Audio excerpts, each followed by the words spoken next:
Hello and welcome to Two Mutables in a Pod. This is a podcast exploring all things taboo through the lens of spirituality, astrology, and bloody life experience. For all of you who are well versed in astrology, this is all the good stuff in the 8th house. My name is Bibi. My name is Emily. And we are your hosts. Hello and welcome to episode 5. We will be talking about our commentary on 2 Southern African reality TV shows this episode.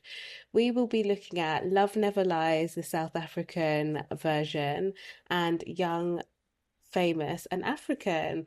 Now, this episode is purely Emily and I's take on it. It's purely for entertainment purposes.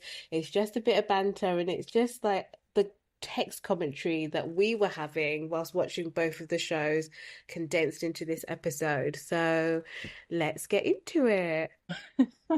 Trying to hold back the laughter here, but yes, everything we do state or comment on today is simply for entertainment purposes only, and it's all allegedly. So this is quite an interesting part to start with, and the question leads the types, well, looking at the types of people, or what kinds and types of people would be more likely to star on reality TV shows based on a few of their natal placements and signs. And, initially when I was speaking to Mimi about this, I was like, I don't even know, but I do know. And I am going to actually say, I think just from a few of the discussions we've had about people, and they might not necessarily be strictly to reality TV per se, but I do think for you to want to be in the public eye, you've got to have some sort of fire in your chart.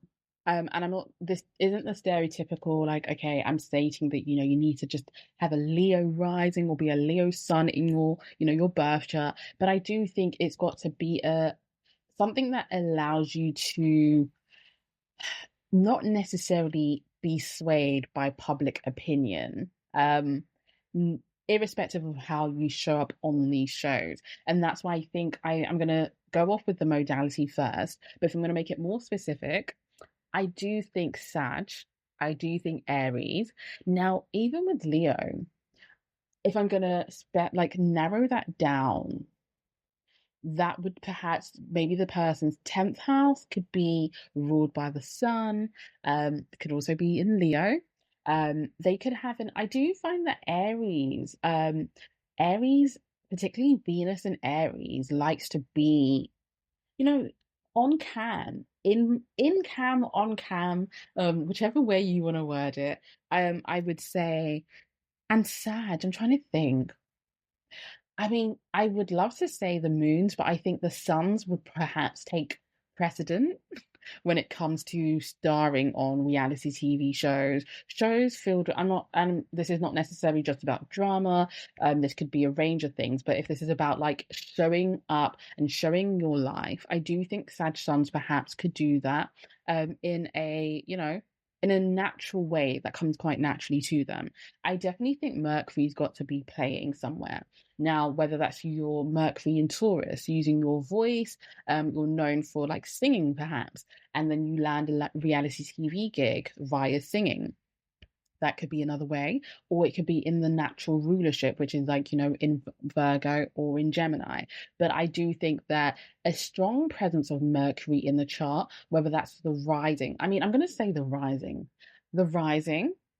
I'm going to say that's the 3rd house. If, you had your Mercury in like Virgo, actually Gemini, in its natural rulership. Yeah, I take back the Virgo part. Maybe on the rising, but not in the 3rd house. I think they might be too caught up with the details of how they look on reality TV, in terms of just allowing themselves to just naturally unfold on the show. And to be honest, just speaking about, Leos, Nella Rose came to mind, and she's been on, I'm a Celebrity, Get Me Out of Here. But she's also got her own show with Channel 4, and she does give me quite solar energy.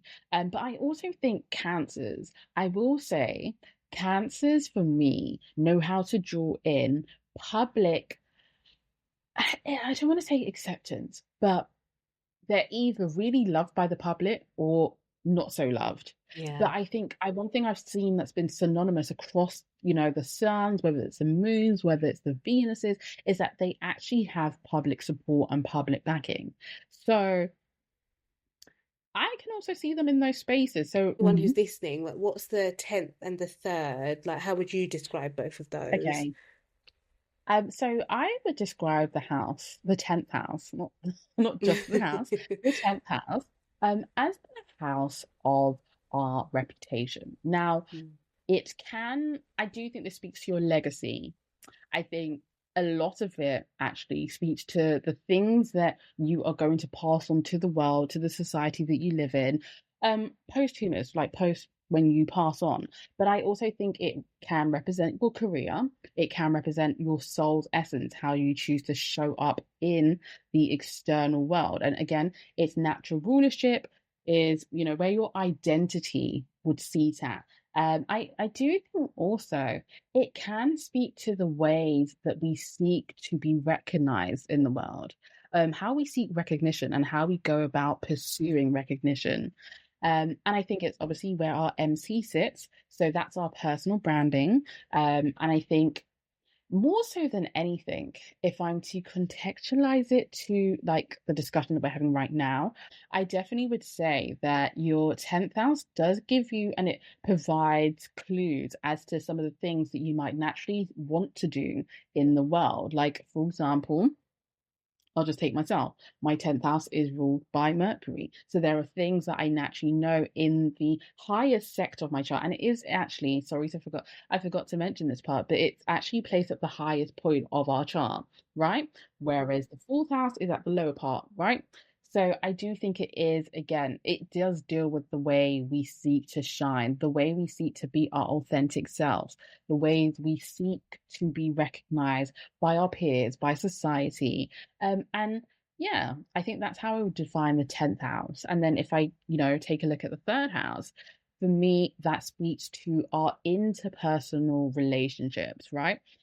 Yes, it typically does cover our siblings, it can cover our close neighborhoods and our neighbors, but I also think it's the way we communicate. It typically is ruled by, Gemini, which is Mercury energy. So I think it does speak a lot to how we process information, how we use words, how we articulate words out.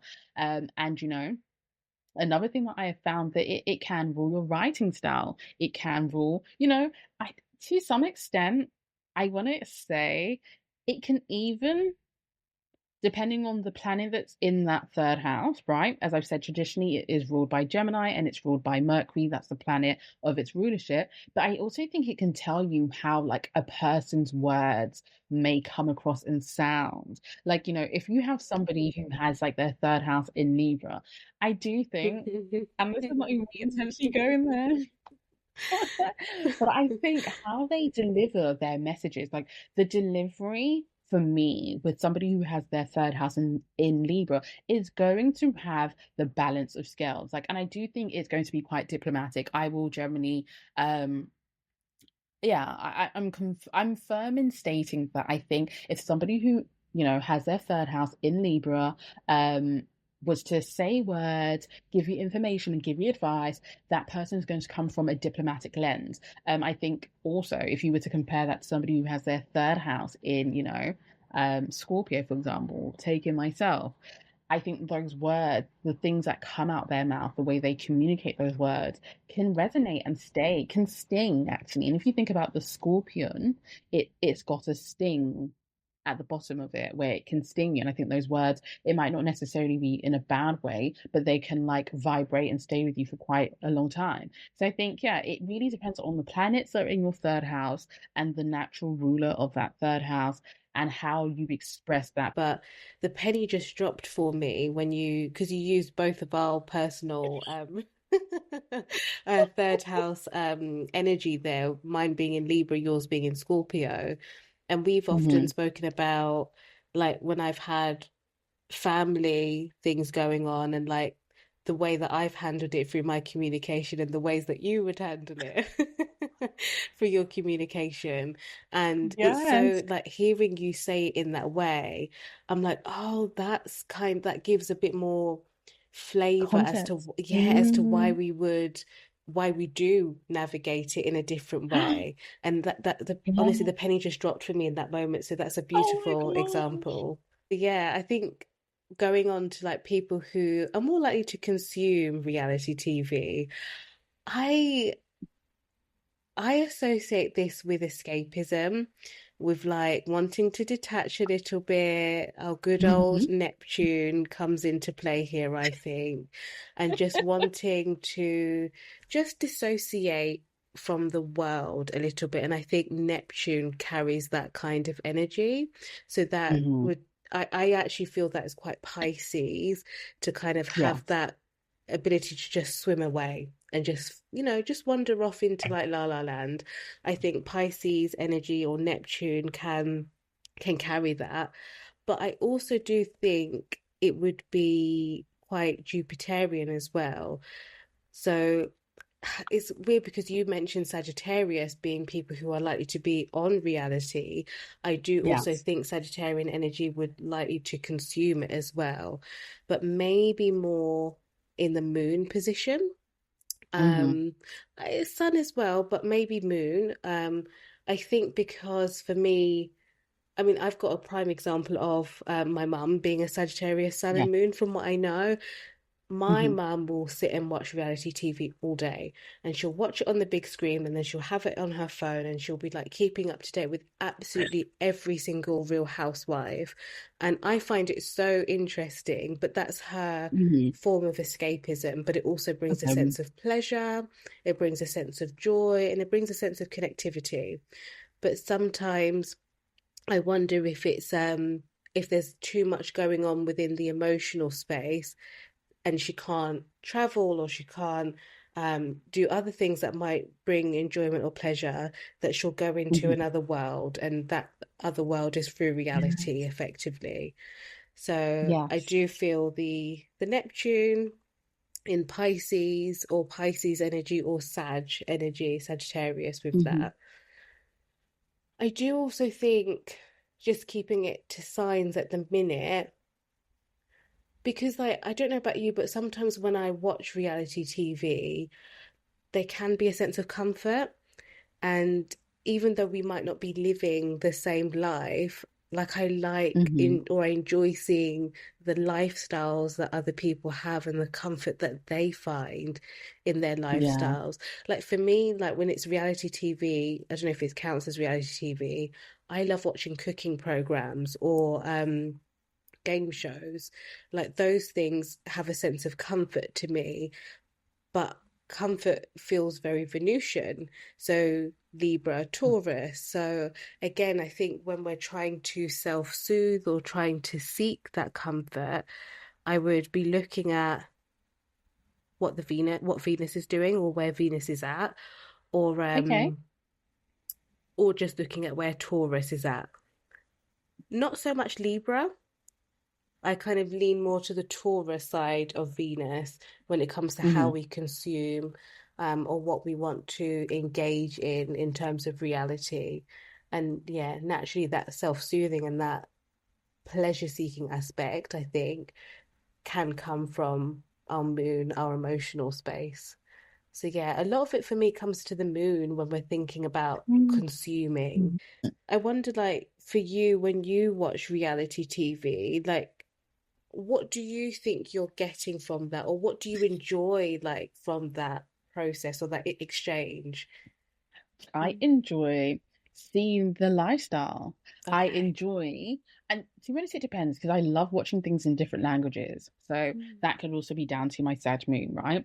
But I also find that when I'm watching shows that are in different parts of the world and figuring out what's going on in these worlds, what's the latest trends in these worlds, I'm learning new things about different parts of the world. And even if like travel has been restricted for me, as you know, we've been speaking about with Saturn, thanks good old Saturn, Mm-hmm. I can travel through these other mediums. And I find that also, especially when I'm watching shows to do with people back home in Africa, it helps me keep up to date and current and feel like I'm belonging, you know? So yeah, that sense of belonging, which is quite Jupiterian, if I must say myself, and along with the lifestyle, um, and the knowledge. Because if you think about it, although people say, oh, there's not much you learn from these shows, but you know, they wouldn't be high ranking if people weren't learning things. If I just got to put it out there. So I learned a lot. And even when it comes to the different characters you have on these shows, you could have complete opposites, polar opposites, but there's something to learn, especially when it comes to conflict resolution on these shows. Yes, at sometimes it can go very left, but for the most part, that is a skill I think I've learned from these shows. Yeah, actually, that's quite interesting you asked. Thank you. Oh, okay. Yeah. What about yourself?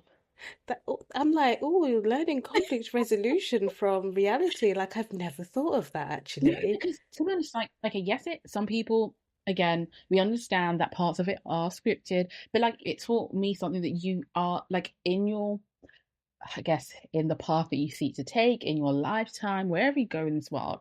Like, don't be so quick to burn off bridges because you might have to sit down, reconciliate, and go back to the drawing board. And I think I see that the most in these shows. Like they have the maddest fights and then they're gonna come back together and gonna tell each other what X, Y, and Z did. And in some shape or form though, they still do show up for each other in as much as it's still conflict ridden to some extent. But yeah, I think that's just such a beautiful perspective. I've never thought about it in that way with the conflict resolution. So yeah, Mm-hmm. beautifully put. I think for me, like I said, it's comfort, but I am a sucker for looking at the outfits, the hair, and the makeup. Like, I don't know what it is. I think because in my head it feels so far Mm-hmm. from where I am in life, but I'm like, I just love Yeah. it. I'm obsessed. Like, Mm-hmm. I love to see how they're gonna dress, how they're gonna put together like the whole image and like Yeah. the beauty of it. I really do enjoy seeing that. It really See, appeals to thank you. me. Um, Oh, also the point that you mentioned, particularly with Young, Famous, and African and Love Never Lies South Africa, it mm-hmm. it, it brings you or it brought me closer, a little bit closer to what home would be like or Yeah. feel like, even though it's like a blown up version of that. It's like it's not Mm-hmm. everyone's reality back home, but growing up in the UK, reality wasn't centered around Black folk. It wasn't centered around Mm-mm. African culture or No. tradition or style or like all the vernacular. Like it just wasn't that. Whereas Mm-hmm. these types of shows bring that. And I think I like feeling that and seeing that and just feeling that little bit closely or closer connected. So I echo what Oh, you said with that. yeah. I like that. And I love how, do you know what? I actually love how you always bring this back to why we are even doing this, the appreciation of Black but African culture, heritage. And I think, to be honest, yes, you know, there are reality TV shows that focus on different parts of the world, but there's something else that you feel, especially when you live in a land that might not necessarily, you know, promote such things quite openly, quite transparently. That we will be talking about Young, Famous, and African. So it did air the 18th of March in 2022. It so far has 3 seasons. But you've basically got a show that combines talent, you can say lifestyle, culture, and I think you can say presence, socialites in one show. I guess the premise, the reason why the show was created was to showcase the, you know, against the stereotypes of Africa being this land or continent where, you know, people are in dire hunger, there's no resources and X, Y, and Z. This show really centers on the fact that you can be wealthy. There is wealth, there is riches in this country, in this land. I say country because it's focused more so in the Southern African nation. That's where it's filmed. But there are people, there are, you know, cast members from different parts of the world, be that Tanzania, Ghana, So you've got people from across the world, but they unite as being African people in their own lane, doing their own thing. For the most part, it's a real appreciation and celebration of Black African culture and, how far we've come as a people. Now, the characters that stand out for me, I'm always going to love Zari. I actually did a volunteer program in Tanzania. So, they taught me about diamond platinums, and this was in 2014. So I already kind of knew about diamond. And then I was following along like his girlfriends and all this stuff. So I kind of had come across Zari before. But seeing her on the show, I was like, oh my gosh, I remember this face. And there is just something about, I'm from season 2 anyway, this is what I'm speaking about. There's something about her energy, brings quite a lot of solar energy. Although she is a Libra sun, there is something solar about her because I think she ruffles feathers and that people can't stand. And I think she knows how to get under people's skin too. She's gonna irritate the hell out of you. Um, and she knows what she's doing. But you can't bully her. And that's why I love her. Like against the odds, against, one thing I will say, as with, most shows, people are gonna form their cliques, but against the cliques, against the odds, she stood firm in her ground. So that I loved. Um I'm also going to say I really love Kaylee. Like Kaylee is a free spirit, but she also is a sad sun. So, explains the free spiritedness. But I also find that her being a white South African in a predominantly black Southern African show and still not feeling intimidated, also being respected by other cast members too. For me, I was really surprised and taken aback by that, like I in a good way. And I love the fact that, there's never been one time when she's spoken down on people unless they're acting crazy, which is understandable because Katie's quite, I think, out of everybody on the show, she's actually quite level headed, stays out of the drama, but she is the listener. A lot of people go to her to like vent, explain, or talk about their situations and scenarios, right? But I find that there's a level of wisdom that she comes with personally. And really love the fact that she is an open minded person. And also, I've seen her embrace people who've even done her wrong at her own event and still shown them love. And I think that's a beautiful quality to have. So, in as much as I'm not necessarily a fan of Swanky, I will say he is a standout character. Okay, okay. I I have to give it to him. His presence does command like authority. And I think, if we're looking at Venetian energy, there's some Venus is plastered in his chart somewhere.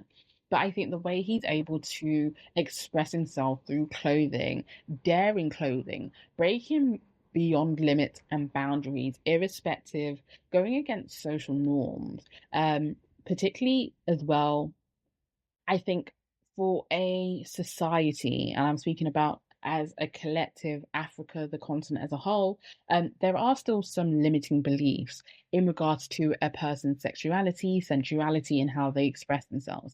And it's not like we are living in the Western world. But despite those barriers, roadblocks, limitations, he still exceeds beyond that. And that's why I have to hold up my hands to him and say that he's been doing his thing even though I don't like how he can be clicky, I think that is standout in its own right. Like, and the guys respect that on the show. Never once have they said to him, "Oh, you need to change your dressing because of X, Y, and Z, or you need to change this about yourself." They know who Swanky is. They accept Swanky for who Swanky is, and there is a general acceptance on the show to embrace him, embrace his qualities. And that for me speaks a lot about the character, the type of character he commands, but also for the fact that, to be honest, and as much as I don't want to admit this, a lot of people do go hard for Swanky on that show. There's this undying loyalty that they have for him. So for you to be able to command that from, people who come from different parts of the world, I have to give it up to you. I remember like watching the last season, because I watched it just a bit after Emily, Yes. and texting Emily every single like scene, I think, about Swanky's fits, because this guy can dress.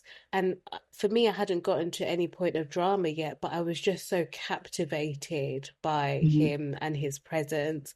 And yes, there are some problematic things in terms of the way that he was bringing people into the groups, the things that he was saying, not saying to people, in front of people, behind Mhm. people's backs, etc. But his style is unmatched. I don't think I've Mhm. ever seen someone dress the way that he dresses, but not just that, the way that he walks, the way that he just literally just carries himself.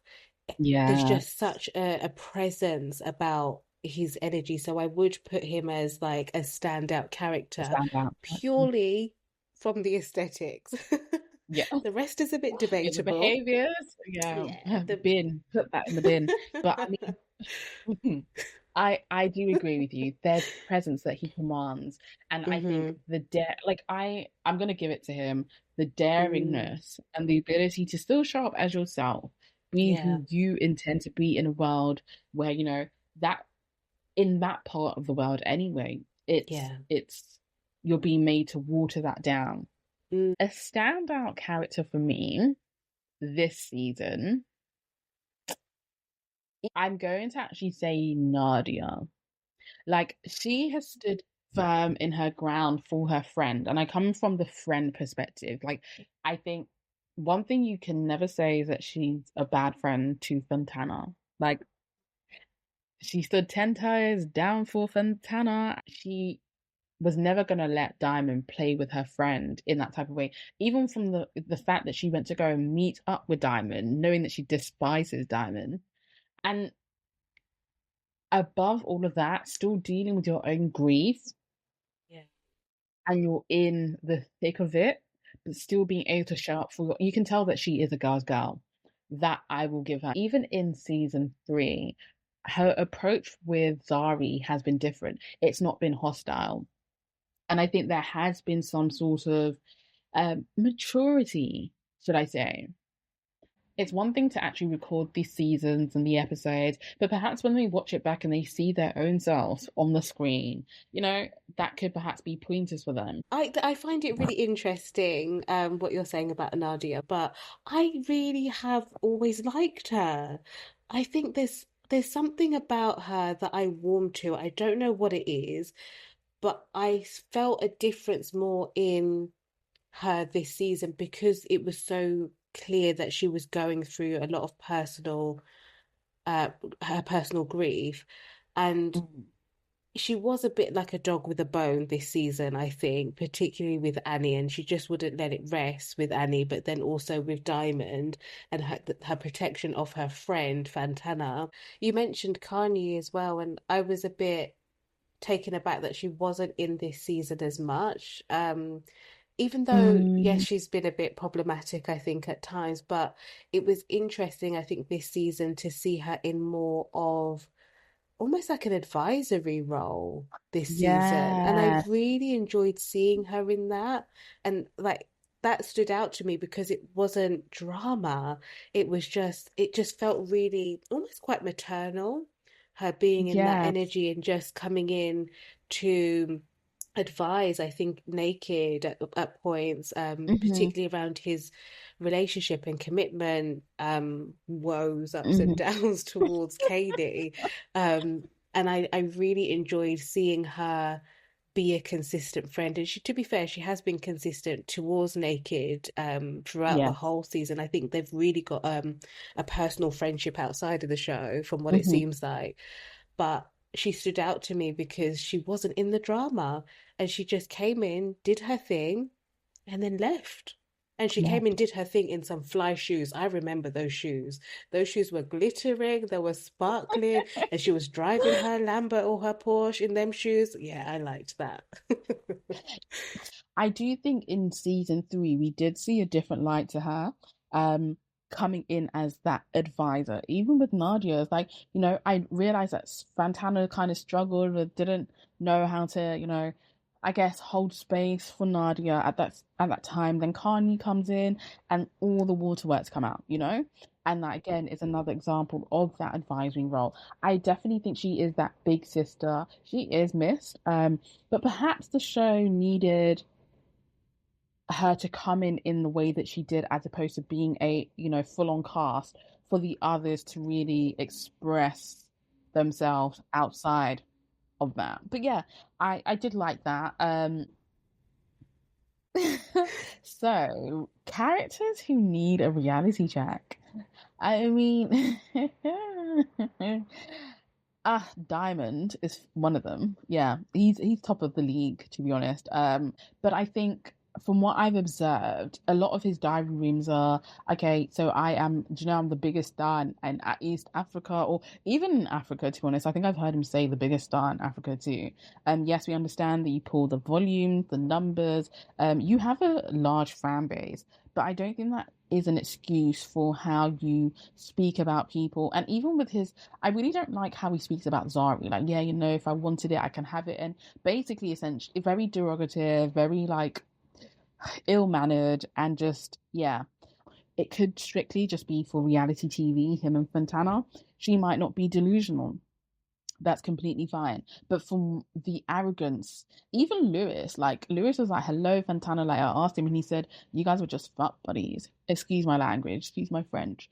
And I think for Lewis, who again was previously, I guess you can say, pursuing, interested in Fontana, for him to actually look out and say that to her on the little safari bus thing, I was just like, yeah, yeah. So he needs. I think he actually needs to go. I don't really see what he's bringing to the show. No, and I'm not saying this in the rude way, but I don't. It's not like people are like, oh my god, I must tune in because Diamond is there today. I think at this point, I don't. The keep Katie, but I think Naked can actually really go. Now again, I saw him in a different light. I think he kind of took over the Andy Lay role, if I'm not lying, because he was a good advisor to Annie, a good advisor to Nadia. But I just think that the storyline, okay, we get it. Like commitment, you've been burnt. You might have some barriers or inhibitions or limitations or fears surrounding commitment, but okay, what else is there to your story? Can we get to the root as to why you have those fears? And I think we're just literally simmering on the same storyline when it comes to him. I don't want to say it's too early to say this, but I really do think that Innie, she started out in a way that, you know what, I thought, you know what, okay, cool. Innie Edo, she's doing her thing. But from the moment when she came to the table with the whole surrogate thing, and then the was it the picnic brunch thing? No, it wasn't brunch, it was dark. The picnic date night thing with everybody, I just felt that you were really harking and barking down this tree, but I just didn't expect that from somebody of her caliber and level, to conduct herself in that manner, and to even feel that she's an untouchable, because that's the vibe that it's giving. I think she just made it a bit too about me, and I don't really see what else she brought to the cast or the plot. Yeah, so I think those three for me. See you later. Now, I think you described Illy quite perfectly, actually. Like, I would absolutely Yeah, agree with that. I think it was a shame that she did make it about her, and it's not to undermine or diminish her journey to yeah, parenthood.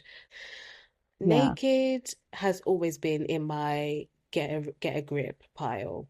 Like, get a grip. Like, we've all had failed relationships. Some of us have had failed marriages. Okay, Emily and I haven't, but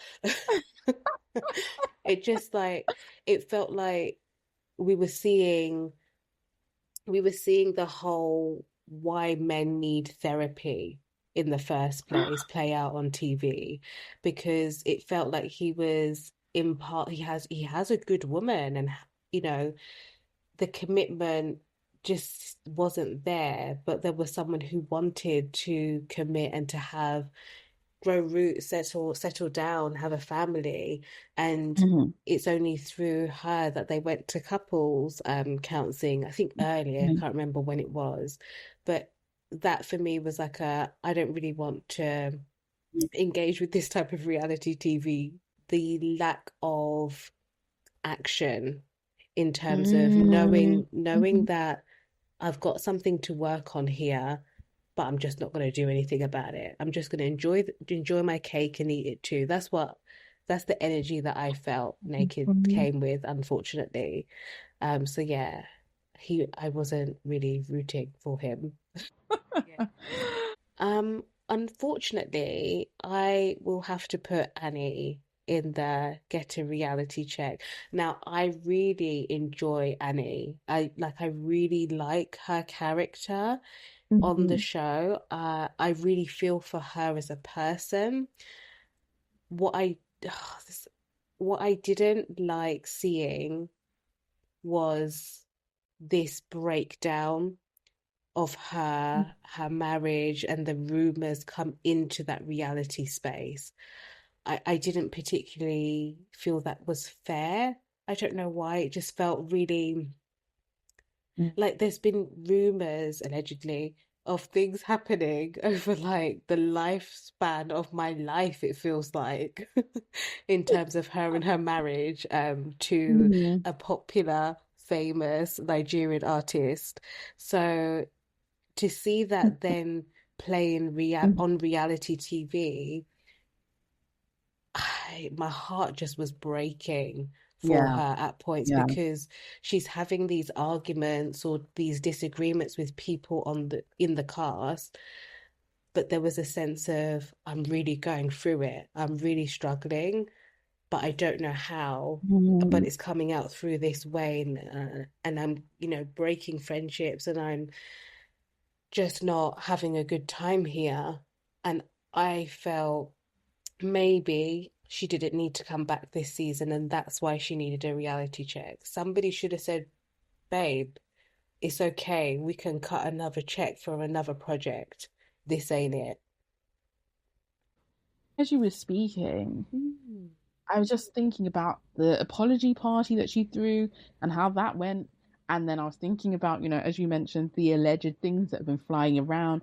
And it is quite evident that she didn't have a friend. I felt bad, actually. I felt sad for her because she Yeah, didn't have a friend yeah. in this season. Mm. And knowing that your main friend, your ride or die, has people having to see that very person with other people who do not like you banding together and then you're isolated. And this is why what you've mentioned or how you've mentioned it in the sense that, like, okay, how can we revisit another project that's a bit more kinder and nicer to you? Because I don't even think production, I'm pretty sure they do filter out quite a lot, but I don't really think there are any safeguards that necessarily protect Annie. Because, like, from the memes, I'm not going to lie to you, Mimi, like, even from when I watched it, was it in January what I watched this? I think it was in Jan. I just remember seeing the memes flying over TikTok and I just couldn't laugh because somebody's psychotic breakdown to me, knowing that, and you know what? You reminded me, Innocent needs to get the hell off that show as well. He's another one. See you later. His time there has. We barely see you. We see you on a video call, and that's about it. Yeah, you need to bounce.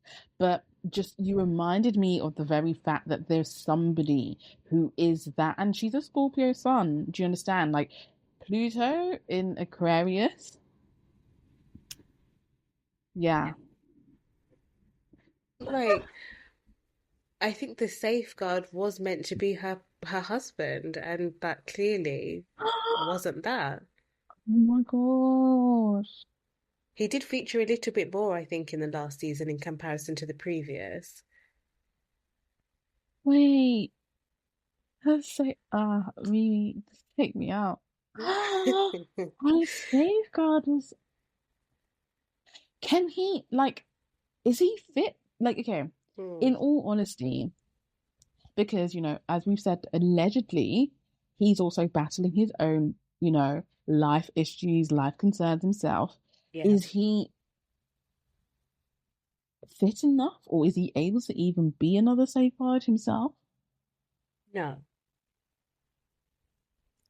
I wish the viewers could see your expression. Sorry, but yeah, no. I didn't even have anything to expand, but no, clearly not. This isn't. Oh, let me not get in trouble. Oh my gosh. So, Oh, highlights or standout moments from Young, Famous and African. When Kanye came round to console Nadia. Now, it's yes. not a big, like, flashy moment. It's not like a Mhm. top dressed kind of moment. But from a human perspective, I loved seeing a friend console a friend and a girl be there for her girl. And just Yeah, that, yeah, it wasn't even that girl to girl. It felt like sister to sister, like, or big sister to yes, little it did. sis. And Hmm. like, I loved seeing that friendship and that love between them in that quite Yeah, a difficult, a really difficult moment for Nadia. But I more loved it just seeing Kanye in that role and her like just showing up no matter what. yeah. So it's not a flashy moment, but it's a nice little human moment that I remember. That scene with Zari going to Annie's house. Yes, one thing about Zari and Annie, they're Yes. gonna chat shit about each other, but they're going to drag each other's name back and forth. But I really loved that this season there was a common understanding that no, I actually want to try and get to know this person. Like beyond everything, I want to try and forge my own relationship with that person. And seeing Zari go to her house, but then also going the extra step to bring Swanky, that one blew me out the park because in the kitchen, I remember them. They were standing there. She was like, I've actually brought Swanky, and I want you guys.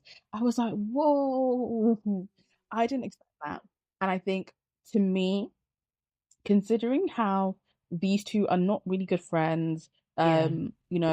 previously they couldn't even be in the same room as each other, and then going to that as well, it also kind of echoes that Nadia and Carney moment where it's like these are real people with real emotions. You can really see that, what?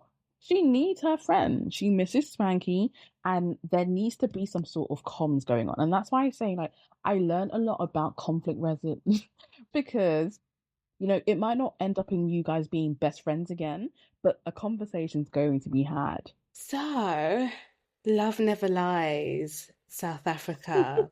This show, right? This is more like a game show, I would say, Mhm. where you have different couples come to a villa, and they live in this villa. But the premise is that all of these couples are basically going through something, and it's almost as if they're coming there to test the strength of their relationship, whether they want to stay in a relationship or whether they want to go from or depart from a relationship. And it's a game show because there's money involved and there can be one winner at the end. And throughout this program, there is a series of lie detectors. Is that the right Yes. term? Yeah, lie Yes. detectors where they have to answer a question about their partner and see if they get it right or wrong, and that adds more money to the Hmm. pot. But the little spanner in the works is that the couples are separated and there's two villas, and Hmm. they bring in some single, flirty people who are ready to mingle to see if they're gonna fall into temptation effectively. And that for me like makes it a really interesting show. And I think one of the things that I want to mention about this show that I really enjoyed was that all of the couples had something like an edge to them.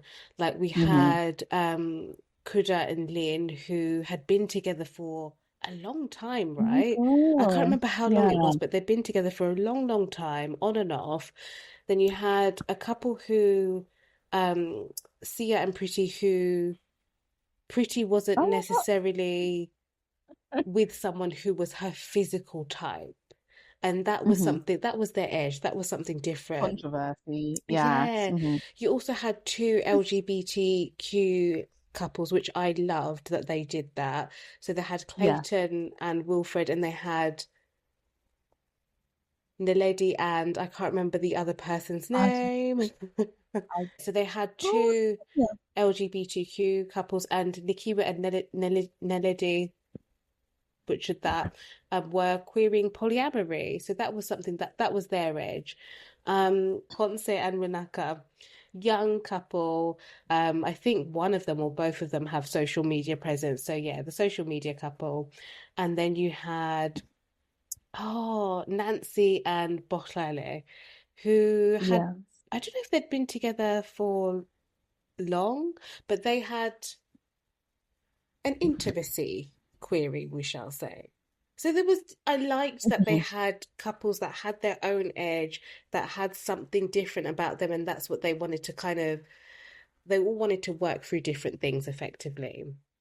Hmm. Um, so like in terms of like standout couples or characters, I loved Lynn. Lynn for me was like life and soul of the party. I loved the way that she was always speaking her mind, expressing herself. She toyed around with flirting with one of the people Yeah. who came in and was a single person. But why I liked the way that she kind of maneuvered through that was because it was actually someone that both her and her partner could have knew. And she wasn't afraid to do that, as in to Hmm. have the thought, but she also had a conscience about her. But there's Hmm. something very fun I felt about Lynn's presence and her energy. And at the Hmm. time, I just remember thinking, oh, you deserve better. Just leave the relationship. You can do so much better in terms of like character and someone matching your energy. So I Yes. really enjoyed Lynn as a character. I also really enjoyed Nancy. Why I liked Nancy, maybe it's more about the way that the show framed her, was that they showed parts of her connection to spirituality and her connection to like the water, her faith, and I Hmm. felt that that was quite beautiful to see in a reality TV show. Pretty as well. And Sia, I did like them. I just found them so funny. Ah, sorry. Actually, you mentioning Pretty's name and Sia. I'm seeing like looking at that mirror, saying, "You see what happens when you end up with guys like Sia." Exactly. Which I remember at the time thinking, oh, that's a bit deep, that's rude. So Pretty was with someone who wasn't her usual physical type. Hmm. And she made it very clear that Sia wasn't her physical type. And he was very aware of that. And I think in parts that could have been potentially quite damaging to their relationship, to his self-esteem, and just the whole power dynamic that could have really influenced that. But there was something quite humorous about her, and because from the television she looks quite petite as well. Um, Mm. so seeing how much character and how much like energy and personality she had in that sort of small frame is something that I found I was quite endeared towards her, even though she was Hmm. rude at times, particularly about her partner. I think seeing her progression toward the end and realizing Mm, how her communication and the delivery, your message might not be wrong, but the delivery and what you're saying. You had Manaka, who was the rational, and even though she was the youngest, she had, the wisdom, she had the insight. She was looking for a God-fearing man. She knew what she wanted. And then you had is it is I was about to say Naledi, but I don't know if that's the I don't know which one. I'm gonna mix that up. But Niggy, the one who her though, I liked her connection with Nancy, in the end, the healers, they ended up sharing a room together because they were just like, no, it's sad, it's lonely. So I like the bond they developed. Nancy has a wild side, and I think that when she was with her single, we got to see that wild side.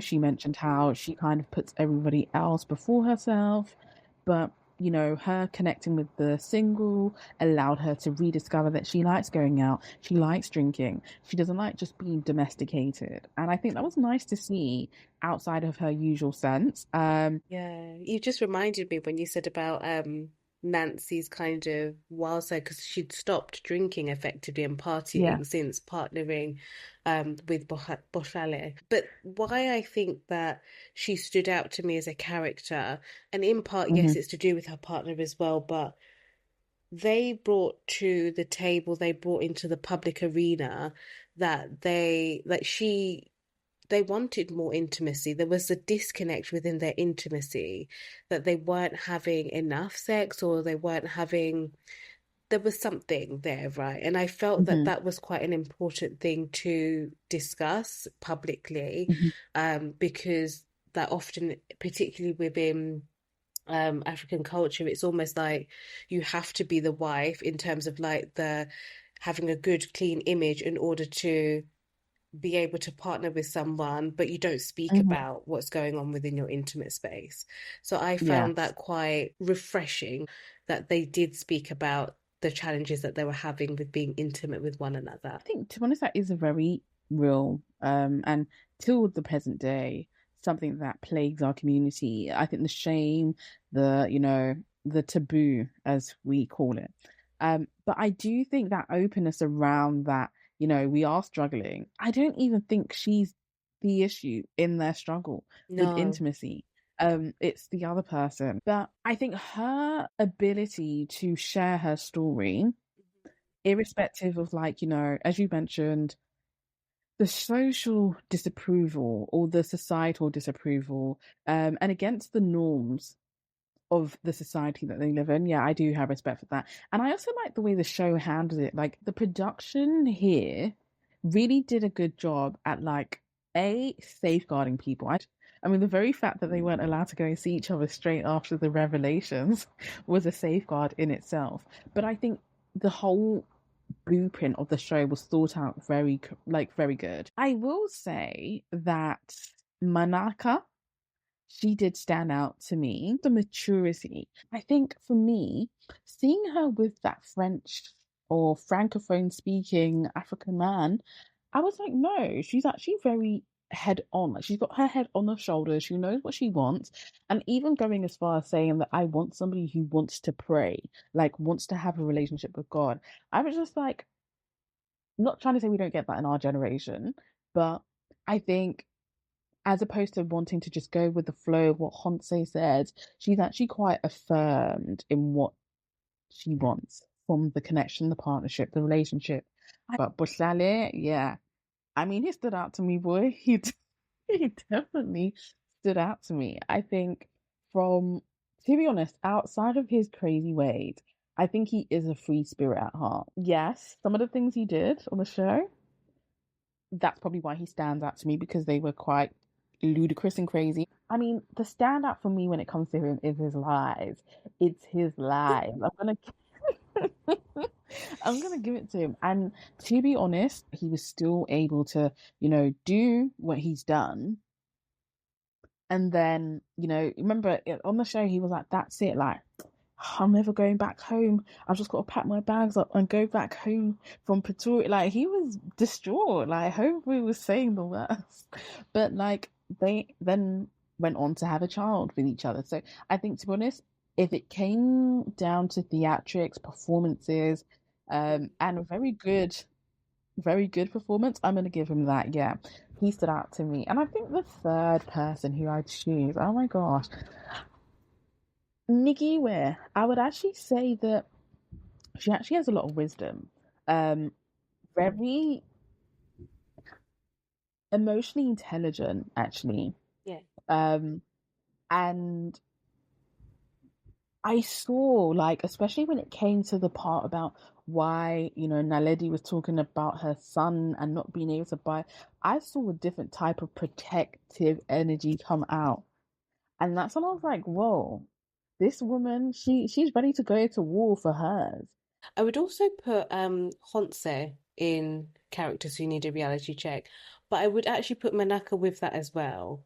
Like I do also think what Mhm. you said about her wisdom is like definitely like why she stood out.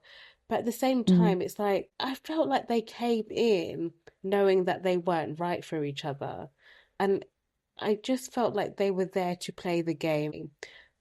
But I just didn't feel like he was at a point where he wanted to mature. He's very much about his career, I think, and about the partying lifestyle. And I think Mhm. she knew that about him, but there was just like a dance around commitment that I didn't quite enjoy seeing play out on reality TV. I do feel though he perhaps did put her through the ringer, um, through his outside behaviors, but I actually think she knew because she quite earlier on when the other gentleman came on, the Singleton, she she didn't hesitate. She knew that this was very different from what Honse would do. And I think she even had discussions with the girls about the fact that, she doesn't really know if she's even in love with him anyway. He needed the biggest reality check out of all of them, I think. So I don't recall a time now. Someone's probably going to tell me there was a time. I don't recall a time where I've seen on reality TV a person have sex with someone that's not their partner and their partner is also part of the same reality TV show. Like to witness someone cheating, Yeah. I was flabbergasted. But what flabbergasted me was the way that he was then dealt with afterwards. Hey, the highlights we're gonna get there. Oh my gosh. Hmm. He needed to get in the bin for how he dealt with it initially, I feel, because from my recollection, it almost was like, woe is me. I've done something wrong and now I've lost Yeah. the love of my life and oh, I'm Hmm. in so much pain, but how am I going to get the love of my life back? And it was a feel sorry for me, but Hmm. you've done something wrong, like you've been unfaithful. And I think why it kind of stung for me a lot more was because they were the couple that went into this process because of intimacy issues. Now, it Hey. didn't seem like it was Nancy, Bochlale's partner, who was having Yeah. the intimacy issues. It more felt like he had perhaps pedestalized her and put her almost in like a Virgin Mary position where the wife looks good on paper. I don't want to touch her. I don't want to have like I was going to be really like aggressive in Well, that moment. But he doesn't want to be like raw dogging her effectively, yeah. but he'll do it outside of that. That was the image and the Yay. impression that I perceived, my own perception. And it's not allegedly that he slept with her because it was all over Oh my gosh. and all the parties admitted to it. Oh my gosh. You did not. Ah. What I will say though, as an extension Mhm. to that, I can't remember the person's name that the lady that Botlali slept with. I can't remember. Mia. Mia. I have to hold her into equal accountability because it takes two to Mm. tango, but it takes two to tango. However, I also do feel like they did have some sort of chemistry or connection. They were both Cancer suns. I'm gonna be devil's advocate here. Did she really need to be held to the same standard as somebody in a full on? Yeah. Only because the premise of the show is to test, the Hmm. waters. And in essence, she doesn't really know Nancy. She's here to stir the pot. Now, I do believe I do agree that yes, both adults, well, to some extent, there were, I guess, conversations, dialogue about consent at some stage or form in the reunion. But for the most part, you know, I don't think she should be held to the same standard as Boshale, only just because Boshale is the one who actually is experiencing. Like, imagine you're experiencing intimacy issues in your own home, and then you can come on Yeah. national TV and sleep with someone so freely. And to me, it's just like, as you mentioned, though, the Virgin Mary aspect, perhaps maybe this is her path of being a healer that's interrupted, or like, doing something to the flow of their intimacy. But I think personally, he did mention this. It all starts in the mind for him, and if he's not turned on mentally, which AKA means like finding that person even attractive, I think as well. Well, It was just I am following what you're saying, and you're right. We can't hold to the fullest standard because yes, yeah. she was put there in that situation, and she came, as in Mia, and she came in as a single person. She didn't come in coupled, so she was well within her freedom and her bodily autonomy to do so. However, she did come on like full whack, like full flirty. Her energy, the way that she was like expressing, and like she was there to, again, I was going to be really vulgar Conqueror. then, but she was there to, yeah, conquer. Oh my Yeah, gosh. I think also, again, like putting it into context, I don't know if she is actually South African or not. I think she's from another heritage, but lived in South Africa for quite a long time. But there is that to like factor in, is that she was a white South African in the Mhm. midst of a reality show where everyone is predominantly Black South African or of Southern African descent of some sorts. So I think also she might have gained a bit more of a harsher critique or harsher uh yeah, harsher penalization because of that, and including myself. I will say maybe I'm being harsher on her because of that as well. I will hold my hands. So I agree with you. I think yes, she did come on full throttle. She came with an agenda to ruffle the feathers. The sexual tension. I mean, yeah, come on, it was bound to happen. However, I do think in the reunion she kind of redeemed herself in the Yeah, sense where she came clean and she said, "Hey, Nancy, you know what? I accept that." I had a role to play in X, Y, and Z. But this is where your husband even went a step further to conceal, lie, and destroy. It's ringing in my head like, how can somebody who was struggling with intimacy in their own home come on a national show and have intimacy so freely? exactly. And how is it that, I mean, I don't know how long Nancy and Bohale have been together for, but that time doesn't compare to knowing someone within the days or weeks of a reality Yeah. show. Part of me and my Venus and Aquarius can understand that in terms of like having that mental connection with someone and it Mhm. being quite instantaneous. But at the same time, I don't quite understand how. I mean, likewise yourself, I actually do get it. And I think that's where our liberal side comes in quite a lot. Hmm. But then you also mentioned a very valid point. And I think people in his villa realize this, like, yo, bro, you were going on as in like, woe is me, but you were the one who actually instigated this all along. And that's where I think the manipulation with him is, yeah, man. But like Naledi, that's I think she can she have to get in the bin because you know what? She actually said it. Like she was like, "I'm a jealous person. You can't be talking to X, Y, and Z person, but me." On the other hand, she can be free as Larry. Or Yeah, let me not say her. Sorry, I think she says they. So they, as her pronouns, can be free as Larry. So I just think that, and it's clear that well, they are gonna go after polyamory. There was a part on the show where they were angry that she was gets and she wasn't. Do you know what actually?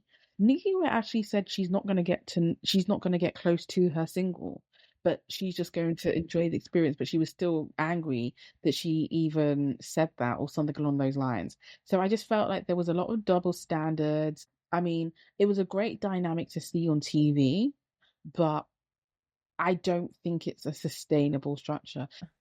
I do agree that it was good to see the representation of a different couple outside of the heteronormative standard. Yeah. However, I I completely forgot about um Nikki and Naledi, to be honest.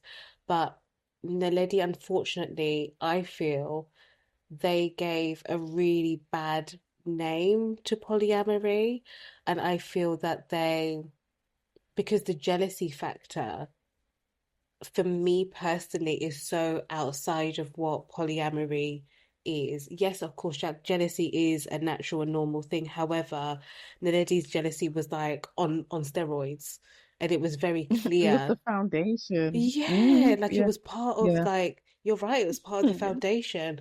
And I feel like for anyone who doesn't know polyamory or has a preconceived idea or judgment to come in and watch that or listen to that, I just feel like would prove the talk, the chatter, the stereotypes about polyamory right. And I feel that that Mm. was an unfortunate part of the representation of that couple. Yeah. I do you know what? And you made a valid point because if you just reminded me that in, well, when they were all at the reunion, Kuda was like, well, maybe you actually aren't polyamorous, you are polygamous. And then, Mm. they said and responded, that's a journey that they're figuring out with their ancestors. So I think, yeah, the wrong definition, wrong terminology, um, just, yeah, in the bin you go. But what would you say was your like highlight or standout Oh moment of Love my Never gosh. Lies, South Africa? Oh, it was the reunion. Okay, the reunion for me when Mia came on, bombshells. Bombs were flying everywhere. I just remember like having heart palpitations and I'm like, oh my gosh. And then I think the next part, it was when the couples were in the other villas and they were watching their couples on the screen and they were like, do you want to take from the budget or do you want to just stay away and like not. And it was funny to see that in the beginning, most couples were like, no, nah, I don't want to take from the pot. In the end, they were like, you know what, F it, I'm taking from the pot. I want to see what they did. So that was interesting. One of my standout moments was like for me it was the plot twist because I've never watched the show before, but the plot twist of them going into separate villas and then bringing in the singles, that to me was Hmm. like, oh my gosh, like I love this like premise and they get to watch, like this is exciting stuff, like this is juicy. So that was a real standout moment for me.